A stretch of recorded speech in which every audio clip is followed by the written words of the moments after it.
নমস্কার বন্ধুরা, আজ আমরা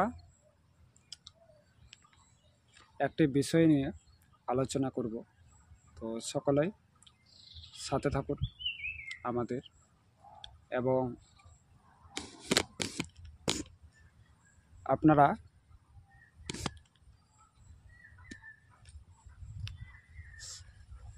আমাদের প্রকৃতির সৌন্দর্যের কিছু পাখির সুমধুর আওয়াজ কানে ভেসে আসছে। তারই মাঝে আজ কিছু আমাদের সনাতনী বার্তায় আজ আপনাদের কিছু জ্ঞান দেব। তা হচ্ছে,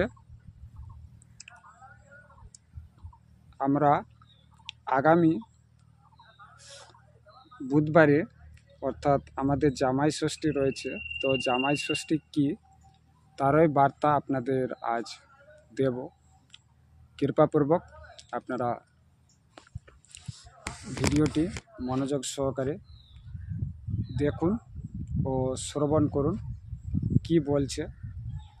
আমাদের জামাই ষষ্ঠী আমাদের কোনো যুগে তথ্যতে দেওয়া নাই, তবে আমি তথ্য অনুযায়ী আপনাদের কাছে বিশ্লেষণ করব। সেটি হচ্ছে, আমরা যেমনটা জানি যে আমাদের যুগ কিন্তু চারটে, তথা সত্য, ত্রেতা, দ্বাপর ও কলি। যেই কলিতে আমরা ভ্রমণ করছি। তো সত্যযুগে অর্থাৎ ব্রহ্মা, বিষ্ণু, মহেশ্বর।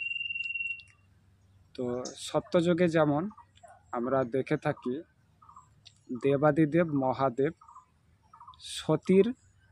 সতীত্ব নিয়ে আলোচনার বিষয়ে। তো আমরা মহাদেব ও মা দুর্গার সতীত্ব নিয়ে আলোচনা করব পরবর্তীতে। তো যাই হোক, আমরা আজকে আলোচনা এটাই করব যে জামাই ষষ্ঠী আসলে কেন এবং জামাই ষষ্ঠী কেন করা হয়। তো জামাই ষষ্ঠী হচ্ছে ষষ্ঠী পুজো। তো ষষ্ঠী পুজো উপলক্ষে বা ষষ্ঠী পুজো নিয়েই জামাই আদর অর্থাৎ পুজো পাঠ দেওয়া হয়, বা জামাই অর্থাৎ মেয়ে ও জামাইয়ের সম্পর্ক যাতে অটুট থাকে এবং শ্বশুর কল্য ও জামাই কল্যর সম্পর্ক এবং আবেগ যাতে নষ্ট না হয়। যেমন আমরা সত্যযুগে প্রকাশ পাই দেবাদিদেব মহাদেবের মা দুর্গার সতীত্ব নিয়ে। কারণ দেবী দুর্গার পিতৃতুল্য বাড়িতে এক যজ্ঞের আয়োজন করা হয়েছিল এবং সেই যজ্ঞের আমন্ত্রণ সকল দেবগণদের দিয়েছিল, কিন্তু দেবাদিদেব মহাদেবকে দিয়েছিল না। কারণ দেবাদিদেব ছিলেন, আমরা যেমনটা জানি, শ্মশানবাসী এবং বা নানান ধরনের বলতে আমরা দেব সম্পর্কে যা জানি ততটাই। কারণ আজ অতটা ব্যাখ্যা করলে ভিডিওটি বড় হয়ে যাবে, তাই ভিডিওটি বড় করব না, সংক্ষেপে আপনাদের বোঝানোর চেষ্টা করব। তো দেবাদিদেব মহাদেব সম্পর্কে আমরা বিস্তারিত আলোচনা করব পরবর্তী অংশগুলোতে। তারপরে তো সেই যজ্ঞের স্থলে দেবাদিদেব মহাদেব গিয়েছিলেন এবং দেবাদিদেব মহাদেবের প্রতি তার শ্বশুরমশাই অর্থাৎ দেবী দুর্গার পিতৃতুল্য তাকে নানান ভাষায় বা নানান প্রচলিত অনুযায়ী তাকে অসম্মান করা হয়েছিল।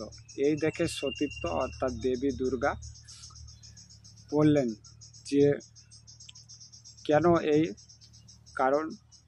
এই বলতে আমি যেহেতু গ্রাম্য ভাষায় বলছি, হয়তো ভুল ত্রুটি হতে পারে, আপনারা ক্ষমা দৃষ্টিতে দেখবেন। কারণ আমাদের গ্রাম্য ভাষায় আঞ্চলিক ভাষায় বোঝানোর জন্য আপনাদেরকে সহজ অনুযায়ী বোঝানোর চেষ্টা করছি। তো কারণ দেবাদিদেব মহাদেব শ্বশুরকুলে অর্থাৎ পিতৃকুলে সম্মান পেয়েছিল না, এবং তা দেখে দেবী দুর্গা তুষ্ট হন অর্থাৎ রুষ্ট হন, যাকে বলা চলে আমাদের আঞ্চলিক ভাষায় যে রাগ হন বা অভিমান হন। তো ত্রেতা যুগে যেমন আমরা শ্রী রামচন্দ্র ও সীতা দেবীর কথা শ্রবণ করি, তো সীতা দেবী ও রামচন্দ্র বিবাহ তুল্যর সম্মুখীন হওয়াতে 14 বছরের জন্য বনবাস গিয়েছিলেন তারা, এবং আমরা দাপর যুগে যেমন ভগবান শ্রীকৃষ্ণ ও রাধারানীর প্রেম দর্শন দেখেছি, তবে আমাদের ভগবানের প্রতি কিন্তু আমরা জামাই ষষ্ঠী কখনো দেখিনি। তো এই নিয়ে ব্রহ্মা বিষ্ণু মহেশ্বর যেহেতু আমাদের এই সনাতন ধর্ম এই জগতের প্রক্রিয়া অনুযায়ী সৃষ্টিকর্তা, তো তখন পরিকল্পনা করলেন যে সত্যকেতা দাপর যুগে যখন আমরা পিতৃতুল্যে অর্থাৎ শ্বশুরকুলে সম্মান পেলাম না, তাহলে আমরা এক সিদ্ধান্ত নিই, সেটি হলো যে আমরা এই কলির যুগে সমস্ত পিতৃতুল্য সন্তানকে সম্মান দেওয়ার এক প্রচেষ্টা দেব বা এক ফর্মুলা দেব। তো সেই ফর্মুলা অনুযায়ী আমাদের যখন নবদ্বীপ ধামে অর্থাৎ মায়াপুর নবদ্বীপ ধামে আমাদের গৌর প্রভু মহাপ্রভু জন্মগ্রহণ করেন, তারই অনুদানে এবং আশীর্বাদে আমাদের প্রাপ্ত হয় আজও গত 5000 বছর ধরে আমাদের এই নিয়ম মেনে চলা হয়, কারণ স্বামী ও স্ত্রীর বন্ধন যাতে অটুট থাকে, এবং যেমন কন্যা ও জামাইয়ের সম্মান ও যাতে সুমধুর সম্পর্ক বজায় থাকে, তারই ষষ্ঠী দেবীকে পুজো দেওয়া হয়।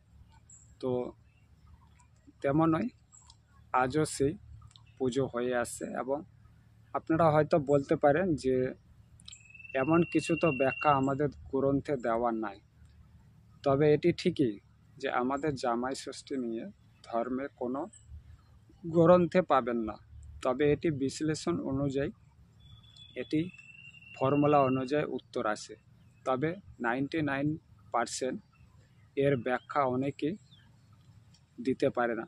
তো আমি আপনাদের ভেঙে বললাম, যাই হোক, আপনাদের এই প্রশ্নের উত্তরটি হয়তো মাথায় ঘুরপাক খাচ্ছিল যে জামাই ষষ্ঠী কী, তো সেই জামাই ষষ্ঠী নিয়ে আপনাদের বিভ্রান্তটি ভেঙে দিলাম।